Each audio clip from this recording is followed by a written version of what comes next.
Amerika Serikat akhirnya menetapkan kebijakan baru. Tarif impor sejumlah produk ke Indonesia diturunkan hingga 0%. Tapi kenapa harga iPhone tetap mahal? Apakah kita kena PHP dari kebijakan Trump? Di video ini kita akan bahas secara lengkap soal kebijakan tarif terbaru Amerika Serikat, dampaknya ke Indonesia, dan rahasia kenapa iPhone tetap tidak turun harga meski tarif impor produk Amerika Serikat dihapuskan. Pada pertengahan Juli 2025, Presiden Amerika Serikat Donald Trump menetapkan tarif impor baru untuk Indonesia. Tarif impor produk asal Amerika Serikat ke Indonesia 0%. Tarif impor Indonesia ke Amerika Serikat 19%.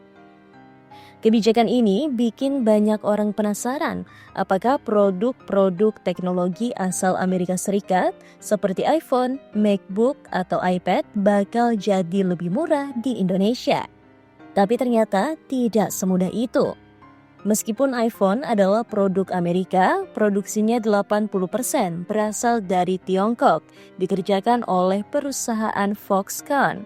Artinya, secara administratif dan logistik, iPhone yang masuk ke Indonesia tetap terdaftar sebagai barang impor dari Cina, bukan Amerika Serikat. Jadi, meski tarif impor produk asal Amerika Serikat ke Indonesia menjadi 0%, iPhone tidak termasuk dalam daftar yang mendapat pembebasan tarif, karena sumber produksinya bukan dari Amerika Serikat. Di balik ini semua ada konflik geopolitik besar Amerika Serikat versus China. Trump menaikkan tarif super tinggi terhadap produk dari China. Akibatnya perusahaan-perusahaan besar Amerika Serikat termasuk Apple mulai memindahkan produksi ke negara lain. Apple kemudian membangun pabrik iPhone di India sebagai bagian dari strategi diversifikasi manufaktur global. Dalam periode Maret hingga Mei 2025, Foxconn mengekspor iPhone senilai 3,2 miliar US dollar dari India dan sebanyak 97% dikirim ke Amerika Serikat. Bandingkan dengan tahun sebelumnya di 2024, ekspor dari India ke Amerika Serikat hanya sekitar 50%.